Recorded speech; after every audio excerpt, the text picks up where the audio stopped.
വന്നിട്ട് ചേസ് മാത്രമേ ഉള്ളൂ കേട്ടോ. നമുക്ക് കണ്ടെയ്നർ ഇല്ല. കണ്ടെയ്നർ നമ്മൾ പോയിട്ട് പിക്ക് ചെയ്തിട്ട് വേണം. ഇവിടുന്ന് ഒരു 80 കിലോമീറ്റർ നമുക്ക് പോകാനുള്ളത് കണ്ടെയ്നർ എടുക്കാനായിട്ട്. ജർമ്മനിയിൽ തന്നെ നമുക്ക് ഡ്യൂസ്ബർഗ് എന്ന് പറഞ്ഞൊരു സ്ഥലത്താണ് വരുന്നത്.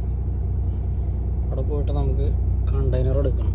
അത് കഴിഞ്ഞ് നമ്മൾ ലോഡ് എടുത്തിട്ട് വേണം നമുക്ക് അൺലോഡ് ചെയ്യാൻ പോകാനായിട്ട് കേട്ടോ. പുലർച്ചെ 4 മണിക്ക് നമുക്ക് അൺലോഡിങ് ഉണ്ട്.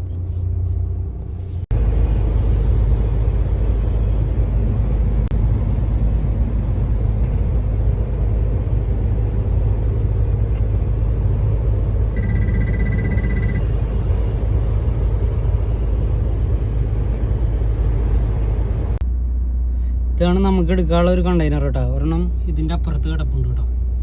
ഈ 2 കണ്ടെയ്നർ നമുക്ക് എടുക്കണം.